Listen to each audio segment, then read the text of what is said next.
Now, unless your spaceship just landed, you've heard of Thomas Jefferson, you've heard of Christopher Columbus, you've heard of Robert E. Lee, you've heard of Winston Churchill. And if you're living outside of the UK, you may even have heard of Edward Colston. At least you may have a couple of weeks ago, when his statue was thrown in the harbour there in Bristol, UK. And you may even be aware of what all the commotion is over these monuments and statues. You might even understand, not necessarily side with, the arguments behind why all these terrible monuments, why all these tributes to historical figures have to come down. But you may not have heard of Juan de Oñate. Who is Juan de Oñate, and why does his statue need to come down?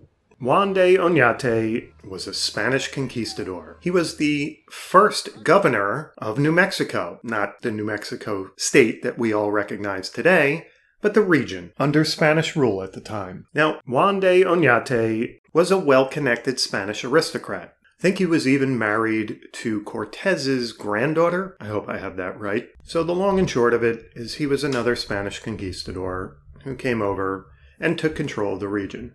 And the reason his statue needs to come down is because, like many conquistadors, he's guilty of terrible atrocities. So let's go over a few of the horrible acts that Juan de Oñate and his close associates were guilty of when they were in power in this region of the New World. And rather than beat around the bush, I'll get right to the worst of them.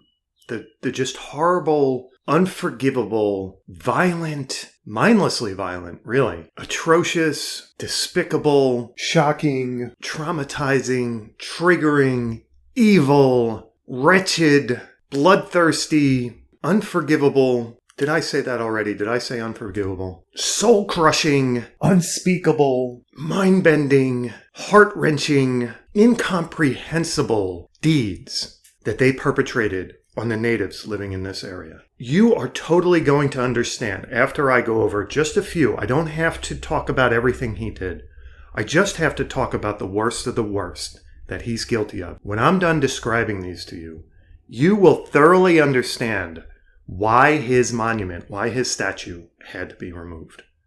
Okay, enough theatrics, enough emotion. Let's get to the pure facts here. Over the course of his rule, Juan de Oñate was guilty of killing hundreds of thousands, if not millions, of people in brutal human sacrifices. Sometimes he would just slice a major artery and let them bleed out. Sometimes he decapitated them, and on occasions, actually quite often, while they were still alive, he would cut into their chest cavity and tear their heart out. So I think now you see why his Oh, wait a second. Oh, my bad. I'm sorry. That brutal human sacrifice and the possibly millions of people who died as a consequence of it was actually perpetrated by the Aztecs and the Mayans and the other Mesoamerican tribes and civilizations and city-states of the area before the conquistadors showed up. I'm sorry. That's my mistake. I didn't mean to lead you down the wrong path, but the truth is, it was the Aztecs and the Mayans, not Juan de Oñate. It was the native people living in the area before the conquistadors showed up who were guilty of sacrificing humans at monstrous and genocidal levels. And for some strange reason, nobody's trying to destroy their monuments. In fact, these places are painstakingly preserved, cherished national sites that fawning and gushing liberal tourists visit in droves every year. And now you see how fucking stupid and pointless and hypocritical this entire orchestrated, astroturfed assault on only European or Western monuments or statues or historical figures or paintings or whatever it is. Now you should understand exactly how mindless it is. In our county there is a feller, Hoss Walker is his name.